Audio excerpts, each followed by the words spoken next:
I'm willing to put up with like a kind of bad game to get a good story. Mm-hmm.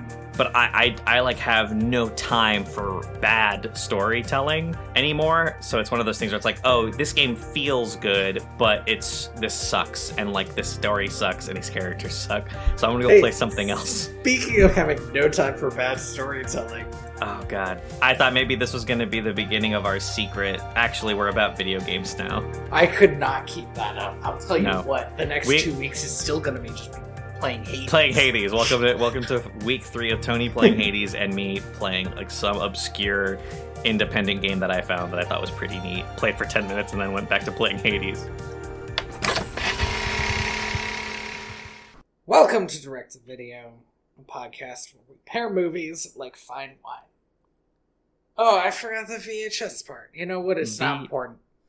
VHS? VHS? This movie was probably not released on VHS anyway. No, I think it was 2003. Was it 2003? Yeah. So it's like right on the cusp, right? Like somebody got this on VHS. Andy, do you remember at the beginning of this? I feel like you sold this series on being like fun dumb. Did I? I'm sorry. Or that's what you wanted because it was just coming out of like Tarzan, and we were like, I don't even want to do the last episode of Tarzan. I'm just tired. Yeah. And here we are. Oh no, it wasn't Tarzan. Shit, it was those fucking Halloween movies we did. Yeah. Ugh. Did we ever hit Tarzan 2? Is that what it's called? We never hit the third one, whatever it was. The one where he's a kid. Yeah, it's called Tarzan 2. That's dumb. But that okay. is that, you know, and it is dumb because it's a prequel, Tony, or an I guess it's an interquel technically, but it's a prequel. Well, we're not talking about Tarzan right now. We're talking about Atlantis: Milo's Return. Atlantis: directed by Tad Stones, Toby Shelton, and Victor A. Cook. Hey, Andy, why would there be 3 directors on this movie? Well, see, Tony, I was really thinking about it. I was like, man, 3 directors seems like a lot for one movie, but it turns out this is not, in fact, one movie. Mm-hmm. This is another backdoor pilot to a show that did not get made. My understanding, and I might be wrong about this, is that it's less of a backdoor pilot and more of using animation from using animation and storylines from the already scrapped show. And they were just like, shit, we have to just pile this together into something so we can make something. It looks like any of the old Disney animated TV shows where everybody's like off model and like weird. It's wild because the quality of this movie is so bad. Mm-hmm.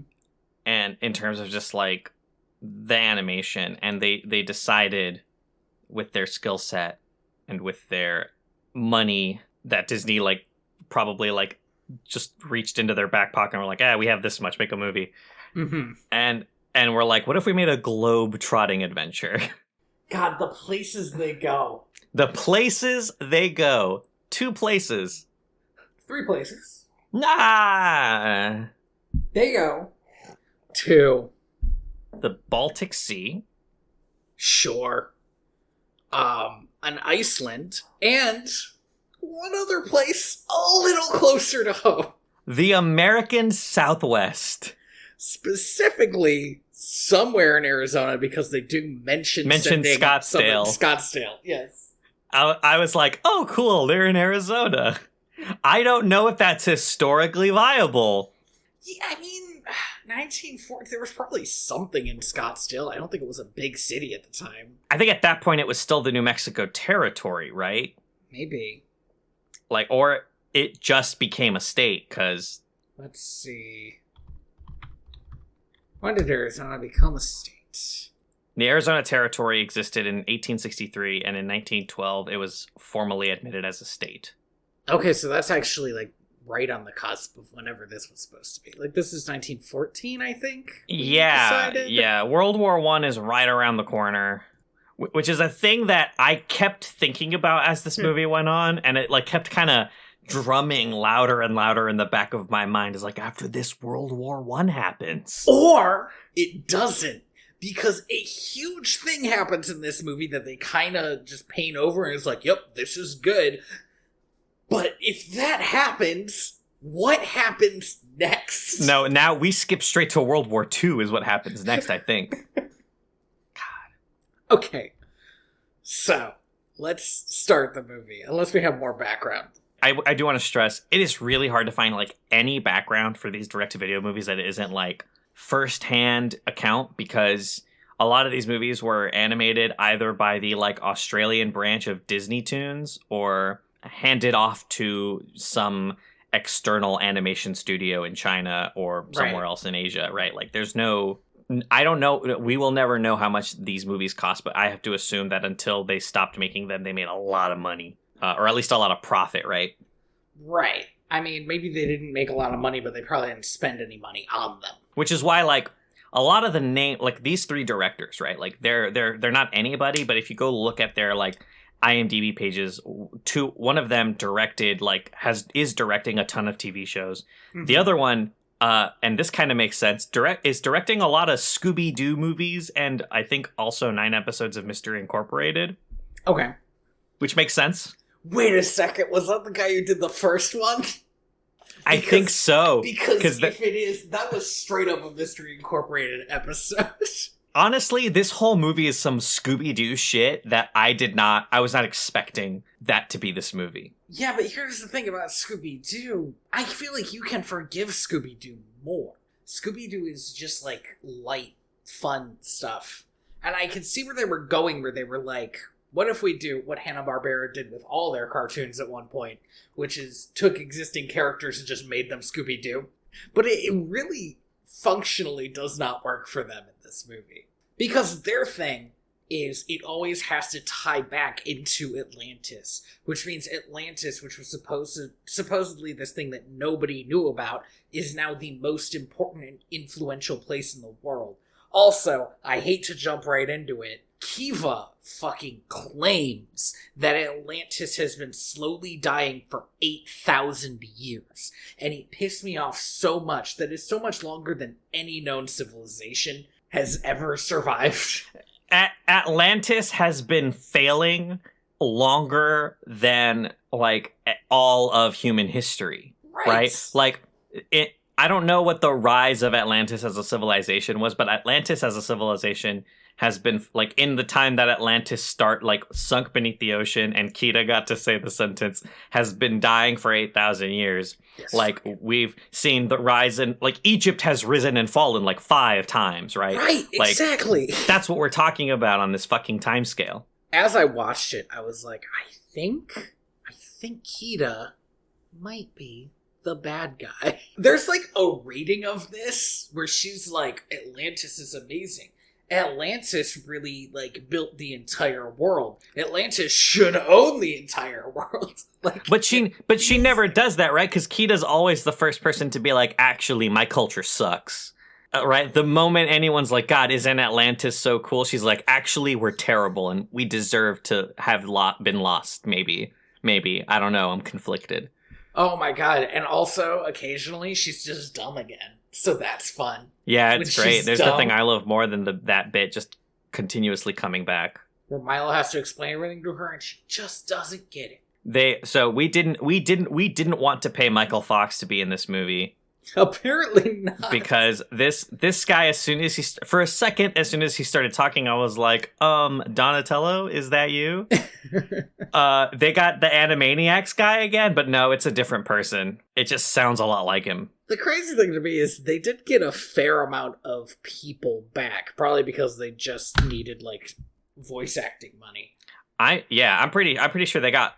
Most of these people are working voice actors, right? Mm-hmm. Or they're just not big actors, right? But I will say this: the voice of Packard, Florence Stanley, who we spoke about in the last episode, this was her last role. She passed away like a couple of months, I think, after recording her lines. That is such a disappointment. because she did not get to do diddly shit in this movie. In this movie, yeah. Then again, she didn't do anything in the last movie. In the last movie either. Yeah, it's true. I will say in this movie she got like 2 hunk suitors, I guess. That's something. That was weird. It's weird. It's definitely weird. It's definitely a choice. I enjoyed her telling her friend Ethel, I think, about how she broke their hearts. But, like, it was weird in the first place. Like, why is this happening? Why? It's like, oh, you're like an Yzma. Here's 2 crunks. Kind of a situation. So we start off with Kida flying her fish bike, her levitating fish bike car over lava, over some lava whales. I mean, it's revealed later that they're basically dogs, and she has a pet one. Well, no, though you're thinking of the lava platypuses, right? But there was a lava whale, Tony, and I'm sorry. I cannot. Okay. I cannot with this shit. This lava whale shit. It's so weird because this is nothing. It's so weird because it doesn't tie into the last movie at all.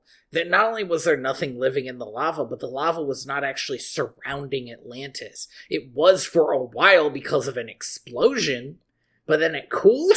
But no, it's still there. It's just a lava sea now. And they have lava platypus and lava whales. And they have, one of them's a pet. This is clearly supposed to be, right, like the mascot character or whatever. Like, was the thing that they were going to sell kids' toys. But it doesn't work. And I don't know if it's because he's new and nothing works, but, like, maybe if he'd been in the original, it would have been fine. But, like, I don't care about this dog. This weird lava dog with too many legs who eats rocks. I don't care. The problem is we already have a character who eats rocks and is a weird creature, right? Yeah, I mean, this dog spends most of the time just bonding with Mole. The ubermensch of the film, the hero of this movie, Mole. Multiple times. It is weird. I honestly think somebody at Disney did think that he was the breakout star of the original movie. You know who they didn't care for? Dr. Sweet. Dr. Sweets gets shafted so much. Over the course of these 3 episodes, basically, they break up the band so often. The only ones we consistently see are Mole, Audrey, Kida, and Milo. Everybody else is, like, shifted in and out. We only see the older people for, like, half a second. Like, it's weird. It's weird. It's a weird choice to have made. Yeah, it's one of those things that kind of screams like why are these people like transient, still willing to have it? Also, weren't they all rich? They're right? all like rich. Yes, they were all super rich at the end of the last movie. They could do whatever the hell they want, right? And I don't understand why this movie couldn't just be like, hey, we took all of our money and founded like an extra nationalist group of like peacekeeping monster hunters. Right, except but they just don't. They just the old guy, what's his face, is still like, oh, they all work for me for some reason. And I think there's more Atlantis stuff, which is hilarious because the first thing they go to check out is not Atlantean at all, and Kida has a weird freak out about it. We start this movie within Atlantis, where we see that Atlantis is rebuilding itself. Apparently, these crystals also weld rocks together, so just add that to the list of shit they can fucking do. I thought you might have a problem with that. Kida goes and talks to her stone dad and is like, man, it sucks that my mom doesn't have a cool stone face, but whatever. Love you, Dad. She actually, here's the thing, there was no reference to her mother literally at all. No, her mother's part of that glowing crystal. She's been wiped from history. She is, like, so concerned with living up to her dad, but her dad was bad at this. Her dad was so bad at this, he, like, destroyed the world. Or at least their world, right? He like, some form of ancient culture.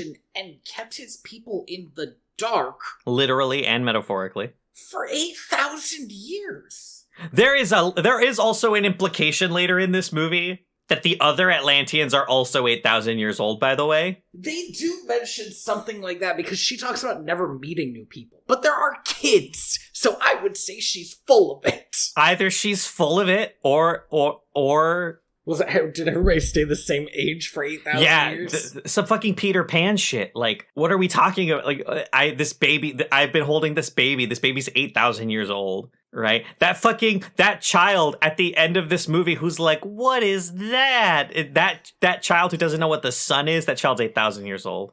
That child's like, when I was 6 years old, the sun disappeared. The sun disappeared, and now I'm 7 and the sun is back. Years. There is a classroom where a teacher is teaching kids and all of them are the same age, right? Like the problem with being 8,000 years old is that if you're 20 years older than me and I'm 0 and it's been 8,000 years, we're both 8,000 years old. That like, doesn't fucking matter. Does it? The math really shrinks the difference a little bit, right? It's like you can only date somebody who is half your age plus 7. Plus 7. It's like, well, it's okay that 60-year-old man and that 5-year-old are dating because they're both 8,000 years old. Like, this is some anime bullshit, and you can't do it. You can't. You have to take a step back and ask yourself, maybe 2,000 years. Maybe 2,000 years is enough, right? Like, I don't understand why they went with 8,000 years. Such a big number. And then, of course, Kida insisting that they have been in a downfall for 8,000 years, which is an impossibly long amount of time for anything to keep happening. I feel like at that point, I feel like if you've been in decline for 8,000 years, like maybe you're just not that, maybe you're just bad. Maybe you got a shitty civilization. Maybe your king and queen shouldn't be dicking around on the surface. I don't know. I'm just saying things. You know what? That is fair. They just straight up leave. They just leave. She's like, other people could take care of it. People who we don't know and have never seen. Yeah, we're basically a representative democracy, and I'm just here as a figurehead. Let's go. Let's go. I don't care about my culture, Milo. Well, she only cares that her culture could be attacking the surface. Kida is like the liberal daughter of a conservative gun owner who's just afraid that all those guns are out there still killing people. And I get it, right? Like, oh man, my dad had all these guns and they might still be out there. But like, I don't know, maybe except he didn't. Yeah, like he didn't. Because there are no guns. One time, right? One of them was an actual like Atlantean super weapon, I guess. But that fucking super weapon was like one of the angels from the Bible, which taught these people who, by the way, were all Native Americans, and by that I mean every tribe of Native American. This movie has the big brain idea of going, what if all indigenous North and South American cultures were actually the same culture? And it was this culture that we made up for this movie. And it is such they're actually the same culture, and wink, it's Greek. It's like, come on, guys. It is so much to just make that choice, right? Anyway, that fucking super weapon apparently just showed up and, like, taught people stuff and wasn't being a super weapon. Yeah, and he's just hanging around. And this fucking ghost. Okay, we have got to go in order. To be fair, the first episode, I do want to kind of talk about this first episode because it's some... The first episode is wild in a way that the others aren't. Are not. It is like its own... It is an episode of Scooby-Doo in this movie, right? Like, it is. Here's what it is. You ever play like a real quick pickup game of Call of Cthulhu? Yes! I literally wrote Shadows of Innsmouth in my notes. Yeah, I mean, yes! Oh my gosh. They show up at this time. Okay, so what happened? So I first want to remind us where we are, which is we are in Atlantis. Milo is in Atlantis. Intruders are attacking Atlantis. But wait, it's not intruders. It's the gang. They're just here on planes. Whitmore is here too. And he's like, wow, this is all hunky-dory, but we have to go back to the surface because there might be Atlantean shit hurting people. And then smash cut, we're at the surface. I'm sorry, I need to mention something, because we actually saw this early on. We saw the Kraken already. Oh, that's right, they did have an establishing... An scene. And I need to say something about this thing that will stay true throughout the entire movie, but really, entire 20 minutes. They keep showing tentacles, and those tentacles don't do anything. is deeply frustrating. I was like, okay, now it smashes the shit, but it doesn't smash the shit. It doesn't sort of dick around. It's just kind of being ominous and like playing with its food, but we never get to see it do anything on screen that's more than like holding somebody's hand, right? Yeah. Also, it's badly designed. You mean because it has a mouth? It bothered me that it had a mouth. It has a human face. Yeah, it has like a fish mouth with human eyes. It also, but like its tentacles are coming out around it like it's a Medusa head, which is a wild choice. Its tentacles have spikes on them. I don't know what the like function of those are. Octopuses traditionally don't have like bones. I didn't notice the spikes, if I'm being honest. I was too busy being baffled by the entire experience. of this honestly kind of kind of a snooze fest. It was tiring. Like, it was just nothing. I was watching this and I struggled to stay awake. But I do want to point out that we get 2 jump cuts in this movie where people just show up to Atlantis and then people leave Atlantis, which is like half of the last movie. Mm-hmm. And we're just like, nah. Nah, this is fine now. Turns out that was bad, so we're just gonna make a whole new boring experience to make up for it. Whitmore's like, oh, there's this kraken that's destroying stuff off the coast of somewhere or other. And Milo's like, a kraken? But that's Norse. And Kida's like, no, we totally could have done that. That's so us. We could have done it. Easily. And so she's like, I guess I'll go with you. And it's like, why, Kida? And she's like, because the plot wants me to. Because in about 45 minutes, the artist and director are going to make me change into an outfit that is a choice. That's why. They end up at this village. Well, they get on a boat, and the boat gets sunk by the Kraken, and then they end up at this village. And then they end up at this village where this like straight up like man walks out of a Scooby-Doo movie to just walk in here. This like Captain Ahab looking, like just like ancient, haggard, like I feel like underneath that mask was Professor Hyde White, right? Or somebody. I cannot, like, this guy looked like he walked out of Mystery Incorporated. Yes. And he was so ancient, apparently, that there are stories that he made a deal with the devil to never die, but forgot to Everyone always forgets this part. And so he's just this ancient, haggard old man who sees these strangers and is like, you're leaving in the morning. And then he lures them to their deaths! Twice! It's amazing. It's like, this is... You ever play Mansions of Madness? Yeah, ooh, it's been a while since I played it. This is straight up out of Mansions of Madness. It is crazy. Well, I mean, it's like a staple, right? Of like horror is the like ancient curmudgeon who warns you of things to come. But it's such a staple of a certain kind of horror that they are doing here. Yeah, which is the Lovecraftian type. Yeah, it's like this is straight up just like but this is like one of my problems, I think, with like with a lot of these Disney TV shows, right? Is that they do this. It's like this episode we're gonna make fun of like Lovecraftian storytelling, and this episode we're gonna make fun of Jules Verne, and this episode we're gonna make fun of Sherlock Holmes or whatever the fuck. Honestly, right? Like, if they had kept it Jules Verne, it would at least be like thematically appropriate. Right? Like, let's go. You already kind of have dinosaurs. Let's just go to the Lost World or something. Yeah, do something. There's a certain type of literature that they could have been pulling from that they just weren't.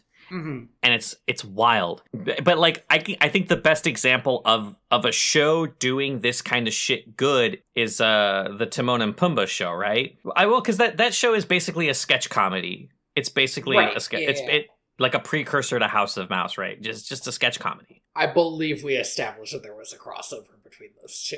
Yes, but like it's one of those things where it's like to see like a sequel to what was supposed to be this like Disney's animated Star Wars be this is wild. Like it's a wild choice. Yeah, and here's the thing: it is never done comedic.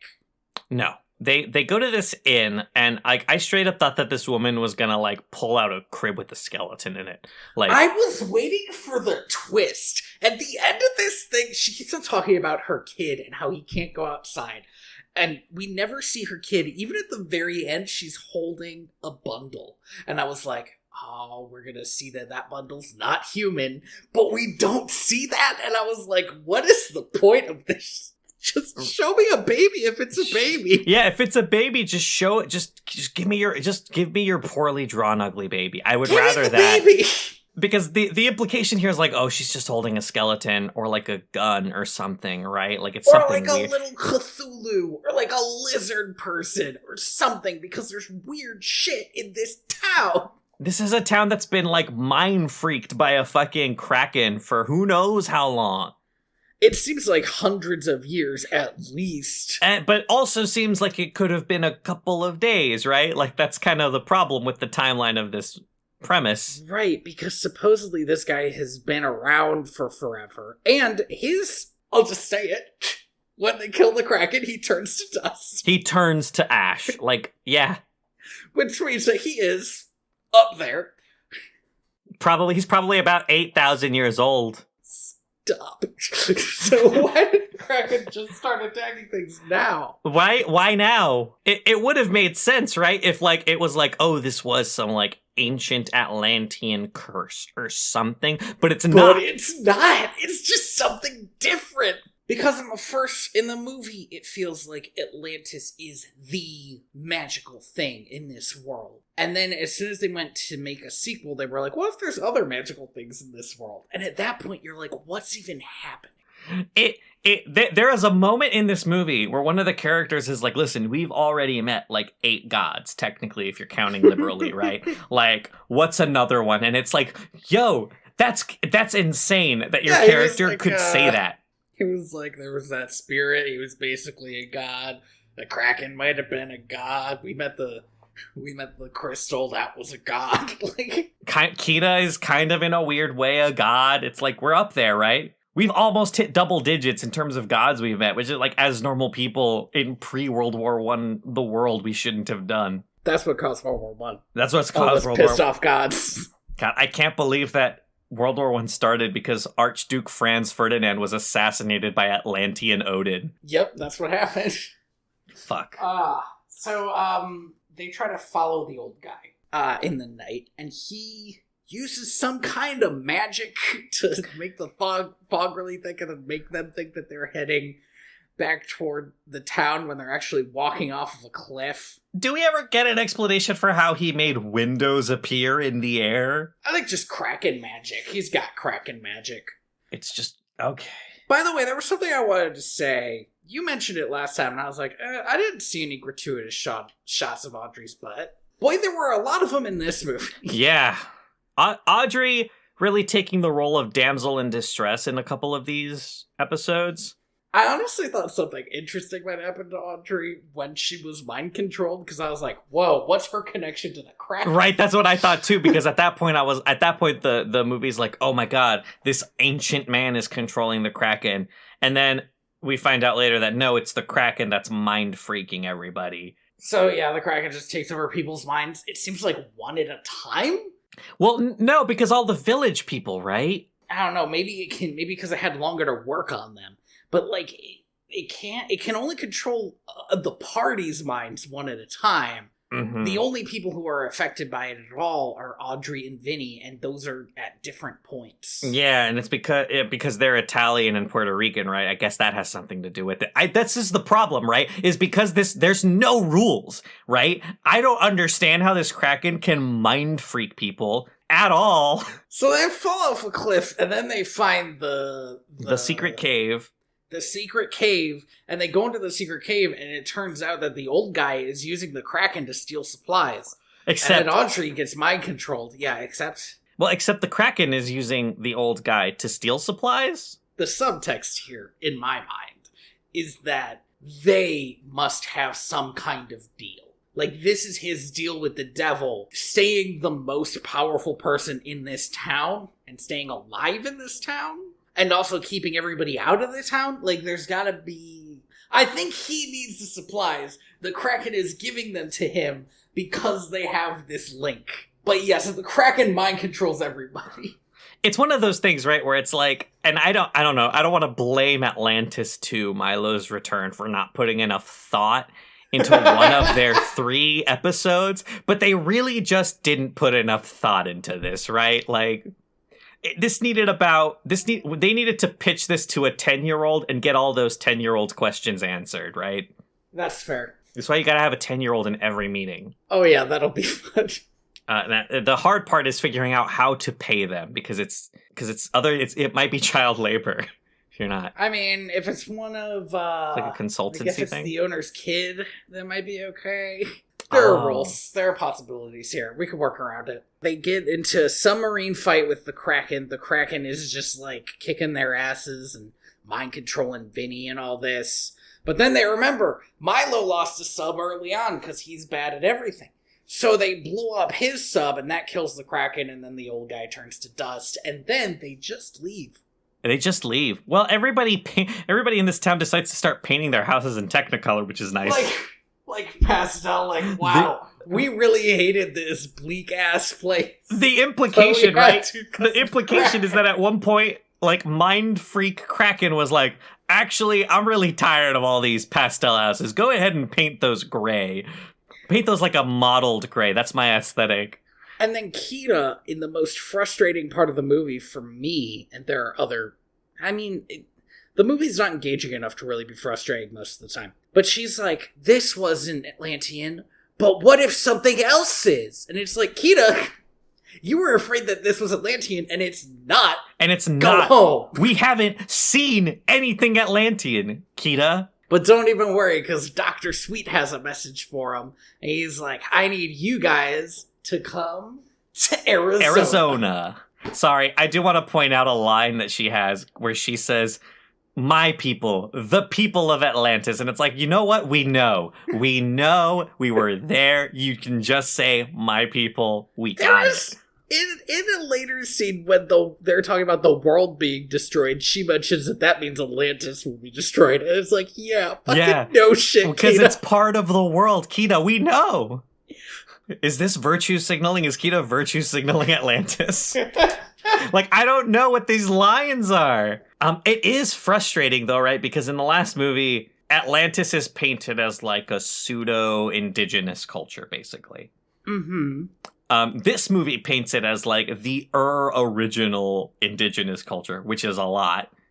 Yeah, and what really bothers me about the end is it feels like Atlantis is called the Lost Empire, and it's like, does Kida want to be an empire? Like, it feels like what she's doing is trying to build, at best, a new, like, Greece where ideas will come out and basically everything will be Atlantis because she is spreading ideas. Yeah, like a cultural hegemony. Right.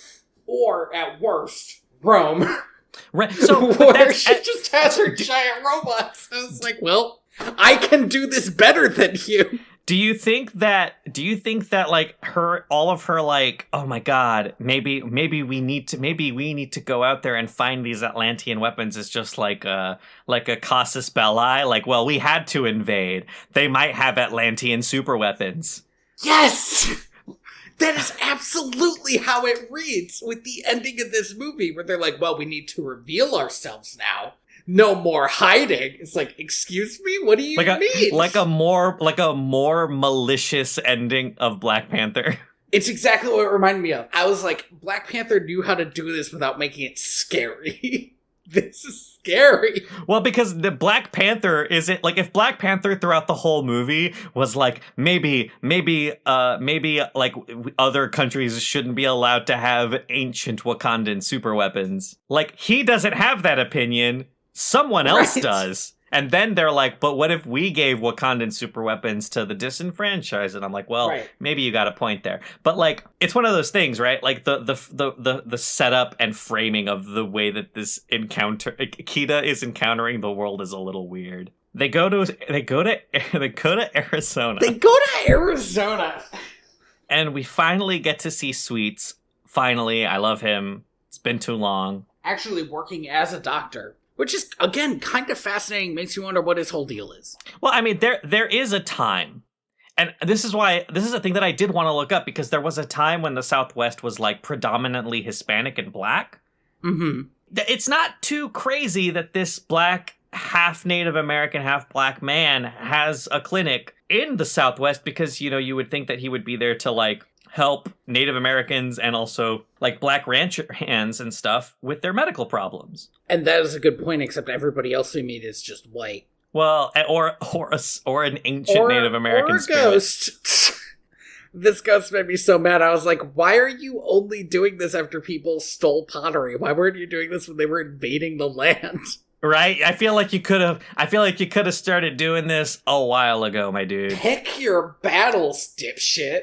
I could count, I think, 1492 maybe? Could have started there. Or maybe when Cortez shows up. Right, there's ample choices, especially since apparently also native. There are Aztec and Olmec sculptures in this fucking ancient hidden valley. What the fuck are you talking about? There's like Mayan and Inca and just everything. I legit half expected him to be like, oh my god, there's Inuit igloos here. Holy shit. Yeah, like they came that far down south, and then we're just, well, time to go back. Time to go back up. Too warm out here. How the fuck did Atlantis get here? Well, they left, it was their robot, I guess, just walked. Just walked there. So, this prospector was attacked by dust yodis.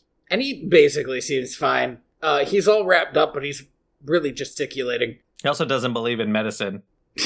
Yes. And Sweet's just like, so I called you here because of this, and he shows him that there's like a little Atlantean guy that he's got. Like, it's got a bunch of like Atlantean symbols on it, which they don't read, but okay. Well, Kida brought schools back to Atlantis, but she hasn't gone to a class, right? Like, it's, as far as I know, it's been 24 hours since the end of the fucking first movie. She hasn't had time. I mean, they would have had to teach the teachers how to read. So if Milo was just teaching a class at the beginning of this movie, I don't know if I would have been more upset or happier. Yeah, I don't know. I don't think I'd be kosher with that. This necklace doesn't ever factor into anything? It doesn't. I don't even know where he found it. Probably in the thing. Yeah, because the thing is, it's not the necklace, it's the jars or whatever. It's the pottery. So they're like, okay, well, let's go get this. Let's find out why this happened. And the prospector's like, oh, well, there was a urn in a box or pottery in this box that the coyotes wanted. I know for some reason. I don't know. But the box has been stolen by Doug Dimmadome, owner of the Dimsdale Dimmadome.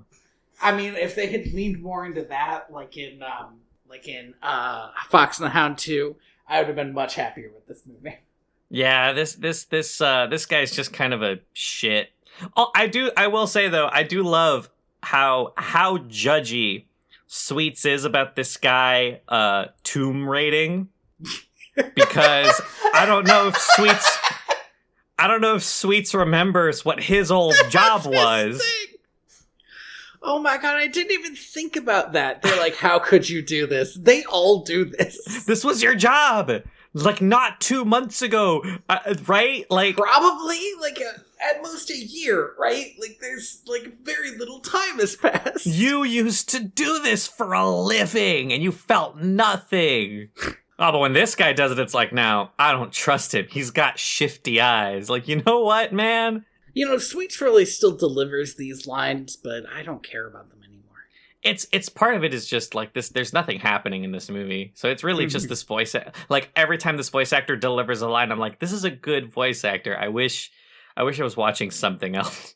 Yeah, so they talk to this guy, and he's shifty, and they're like, well, time to go. I guess that's it. And they drive away and are attacked by sand coyotes. And a Native American guy is sitting in their car, and he's like, gotta protect my shit.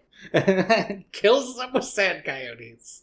They're fine. I will say, I do think it's baffling that, like, they meet this guy. He tells them his name. I don't remember what he tells them. But later, Milo's like, oh my god, that's the name of a Native American spirit. And I'm just sitting here like, wait a minute, isn't Sweets half Native American? How did he not recognize that when this guy gave them his name, he would be like, oh, you mean like this Native American spirit? They seem to have forgotten, is the real answer. Yeah. Milo isn't even an anthropologist, he's a linguist. Yeah, there's no reason for him to know that except he's the resident smart guy. Yeah, he's the Specs. So they go back to the guy after they, I don't know, fix the car from being destroyed by sand coyotes. No, don't you remember? They, like, look up over the hill that they're lying on, and they're like, oh we're back. They're back. Yeah. They go back, and Mole figures out where the vase came, the pot came from. I don't know why I keep misnaming this piece of pottery. Mole figures out where it came from because he licks it, because he's nasty. I mean, to be fair, that's just a geologist thing, man. I mean, I get it. I get it from, like, a Sherlock Holmes, you can tell where a man has been based on his boots type thing. But Mole eats so much dirt in this movie. And it's like, I get it, guys. He eats dirt. Like, it's a fetish for him. I don't need you to keep doing it. Oh, fuck, I was gonna say something. You mentioned Sherlock Holmes, and I lost my train of thought, because I started thinking about Sherlock Holmes. Mm-hmm. I was gonna say, man, it's wild that there hasn't been, like, a Sherlock Holmes Disney cartoon, but there has been!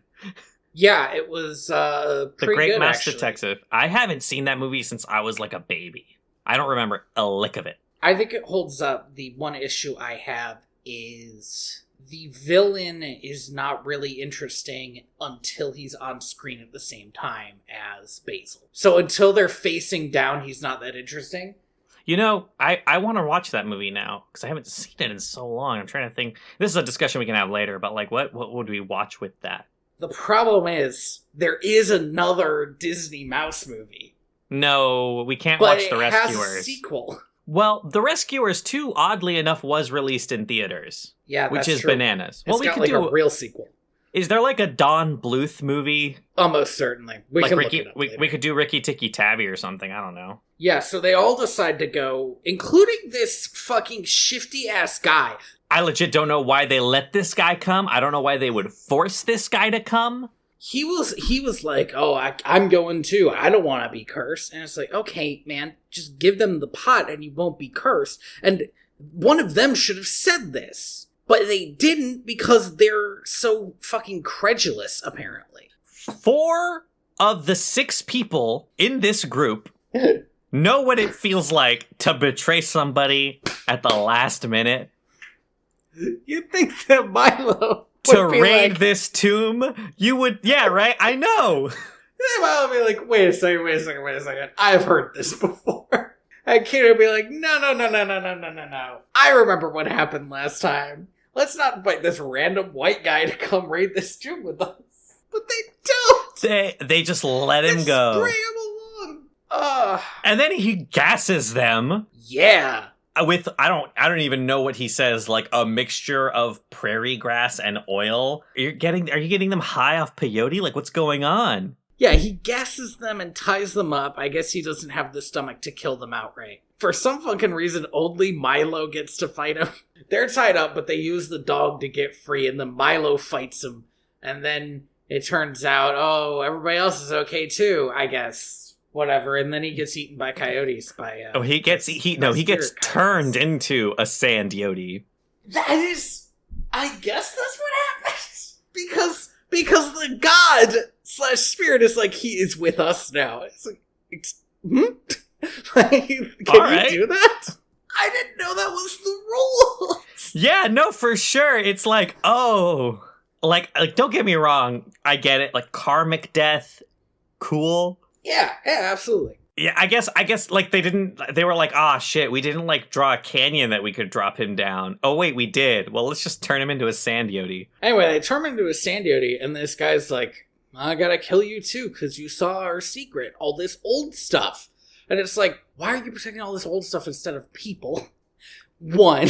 And they're like, we have a secret too, but we can't tell you because it's secret. He's like, now I know you can keep a secret. And that's it! It is the dumbest, like, riddle me bullshit that I can't believe. The other thing is, he already knows that Kida is from Atlantis. He knows she's from Atlantis. He knew the whole time. And this does not give her, like, any sway in this conversation, apparently. Are you also 8,000 years old? How would you know? Well, I mean, he's a spirit, so maybe.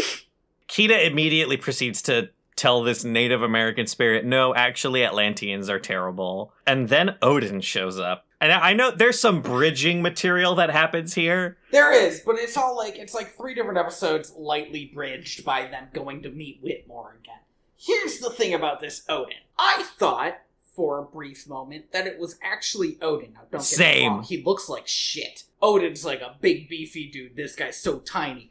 But the reason I thought it was Odin was because he had 2 trained ravens and a trained wolf. And an eye patch. Which are, I mean, an eye patch, anybody could wear an eye patch. Yeah, true. But he also calls himself Odin. The thing that bothered me was, like, all these animals that this, like, random rich guy had because he went crazy and decided he was Odin are unexplained.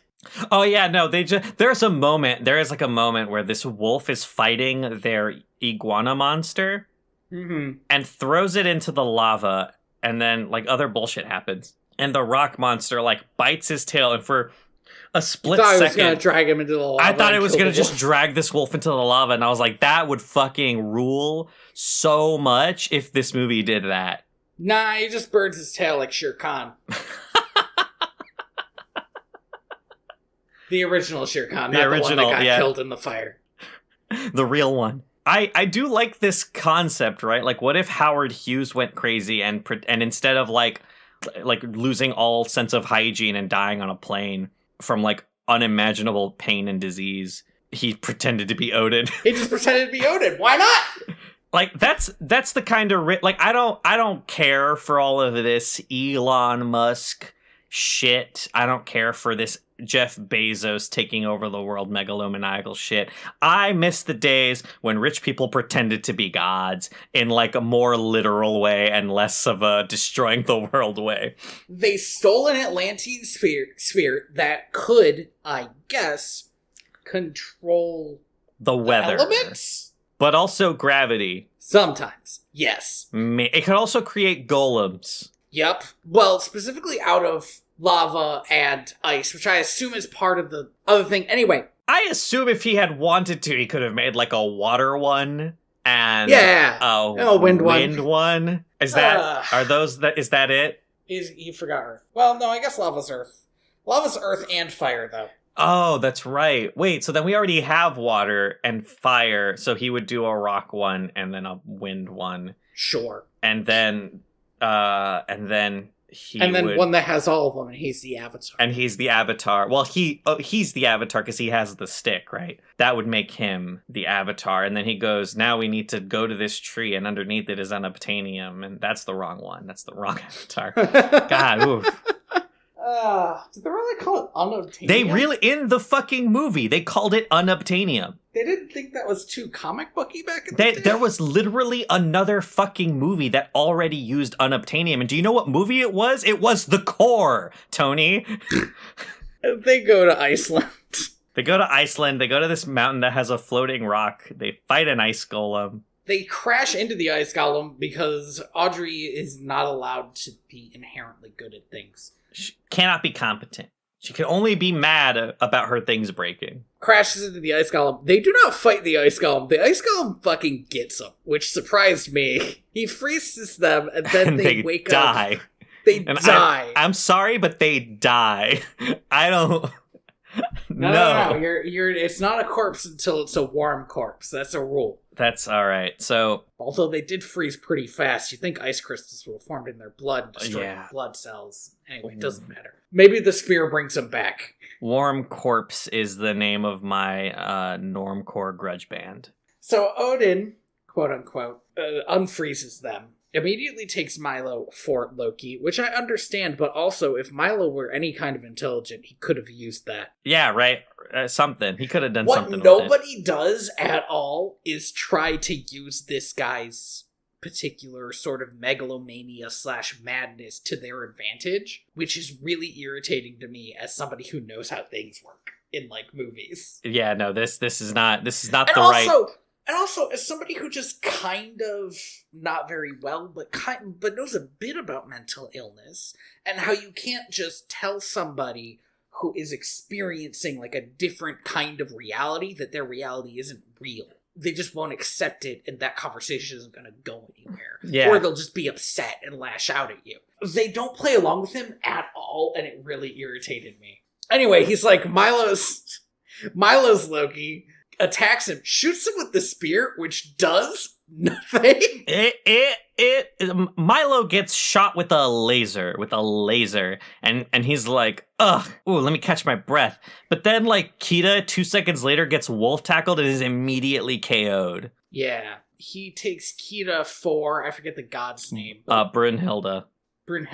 And he drops everybody else out of the castle to their deaths. Again, they keep falling in this movie. I think Mole saves them again. Jeez. Yeah, Mole saves them again. There is a moment in the last one where Mole saves them from the Wind Yotis by digging a tunnel, but... And in the first one, when he saves them from falling off the cliff, he saves them a lot. He's the hero of this movie. He's always right, he's never wrong, and he's always saving them. Except for the fact that he's still a creepy pervert.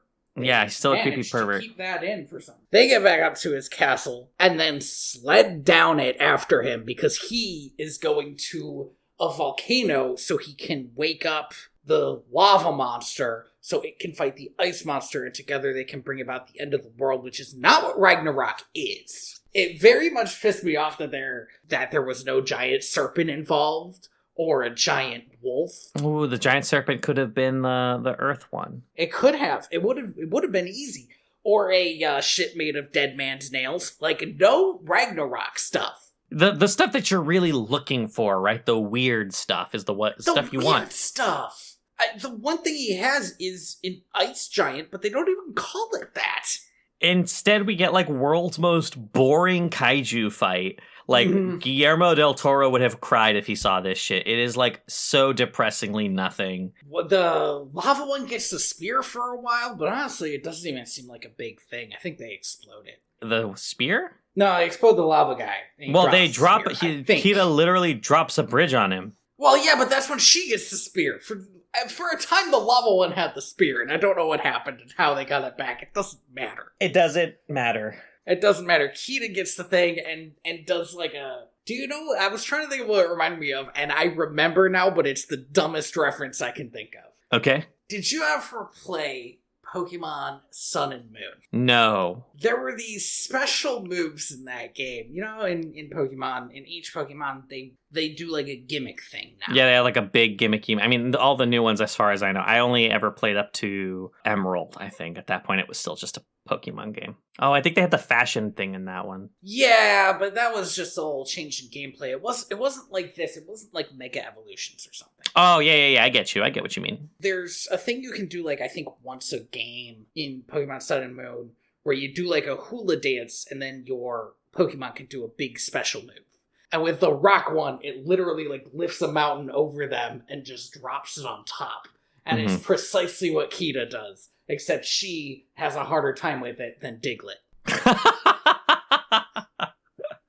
Diglett can just, no problem. You can just do it. Diglett can just do it. But wait, what's that in the back? Trio. Did we ever get a definitive answer over what the deal is with Doug Trio and like why it's just 3 Digletts? I don't know, maybe Diglett grows extra heads. Ah, you know what? That's a take that I haven't heard before. I mean, I like it better than the Magnemite one. Because, like, for Magnemites it makes sense, but it doesn't make sense for Digletts. Yeah. There's just 3. 3 magnets. Just two more moles just pop up behind Diglett and like, yeah, we're your Pokemon now. Yeah.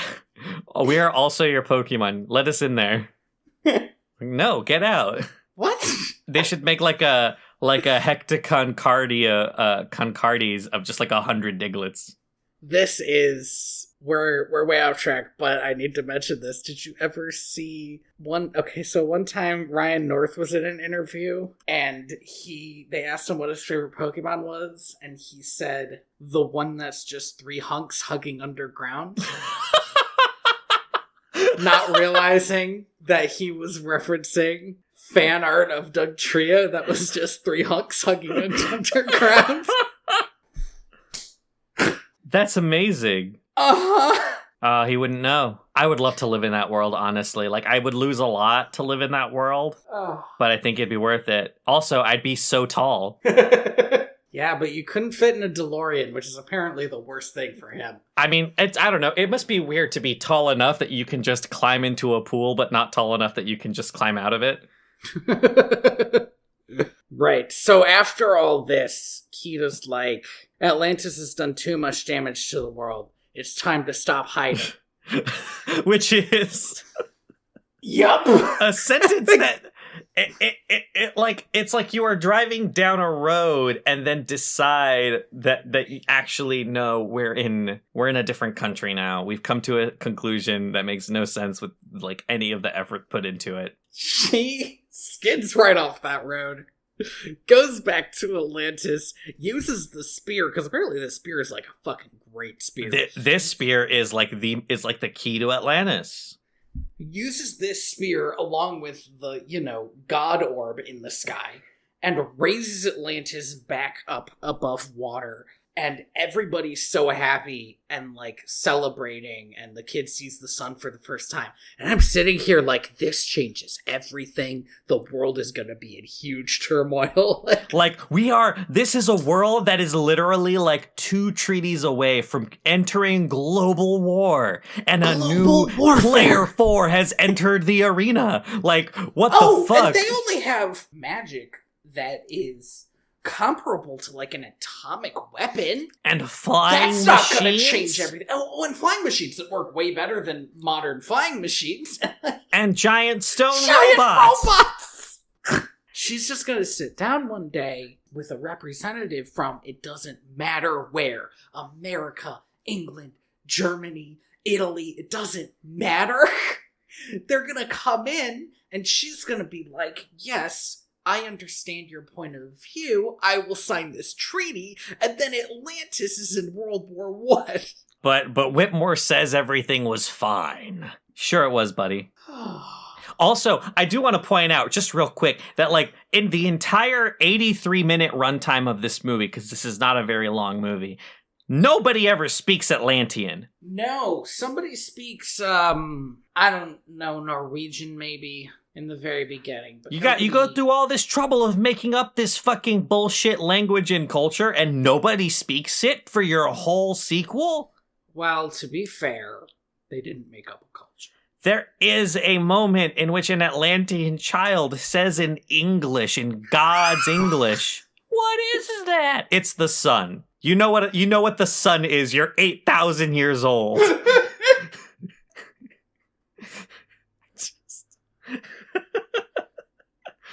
I can't. Oh, did you see these end credits? No, what happens in the end credits? No, nothing happens. It's just a really weird font choice. Like, the titles of all of the departments were like in a weird, almost Comic Sans, but smoother. And all of the names were in like that army font. You know which one I'm talking about, right?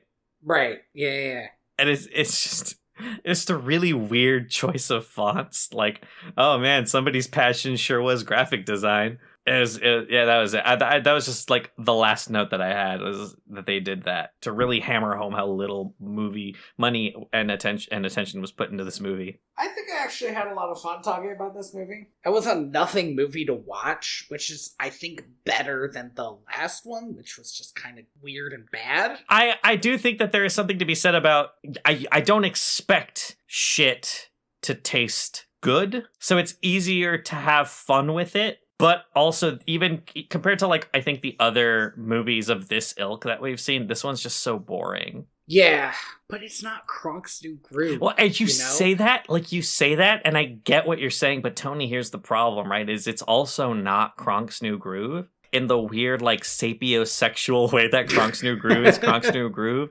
This movie has nothing that's going to stick with me for the rest of my life.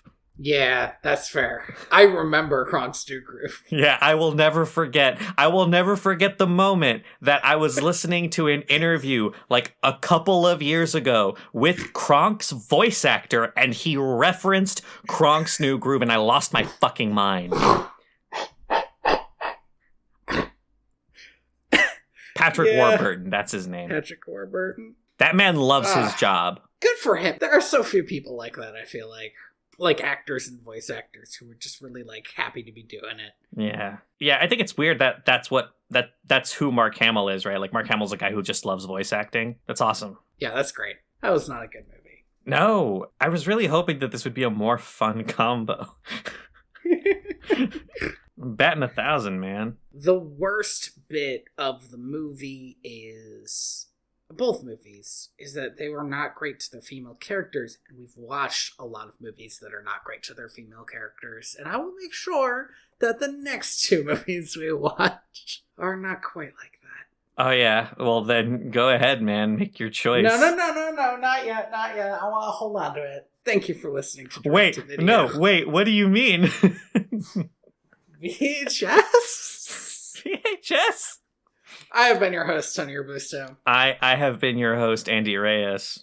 You can find me on Twitter at TheaterBets, and you can find my website at inspiredbytrueevents.org.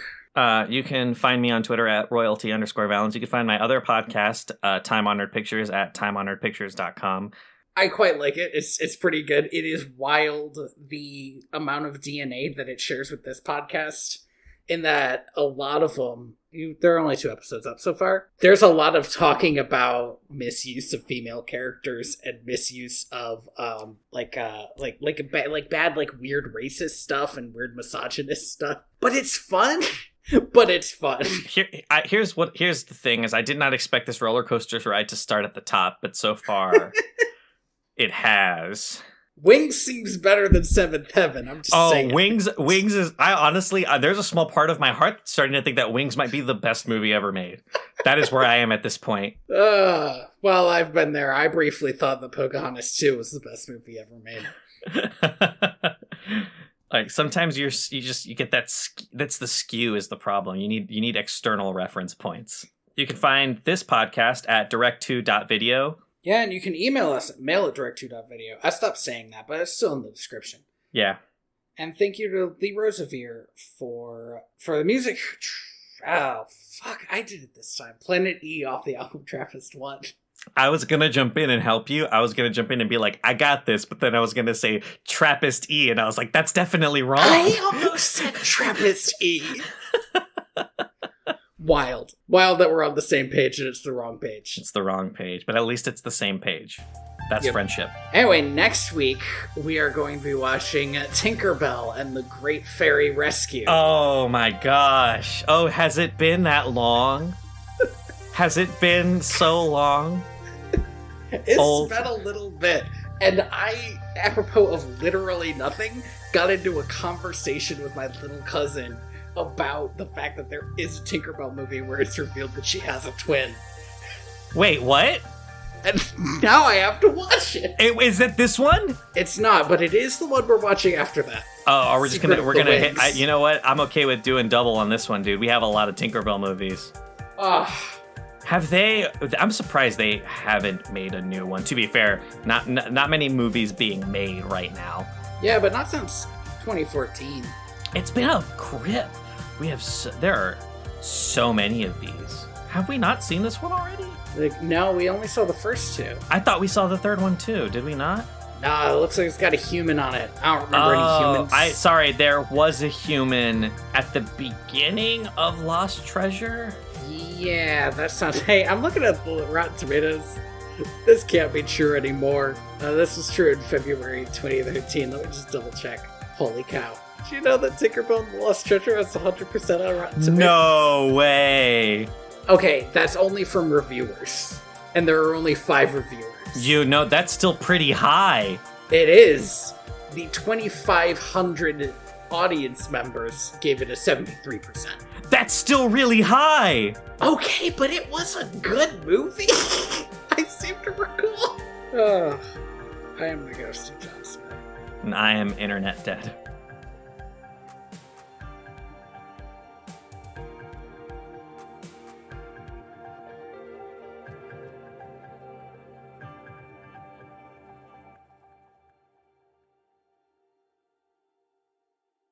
Tony, I am desperately trying to remember how many of these Tinkerbell movies we've seen, because I could have sworn we saw 4. No, I think we just had the first 2. We definitely didn't see Secret of the Wings.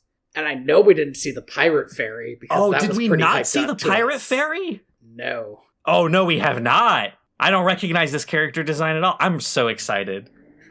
Has it really been that long, old friend?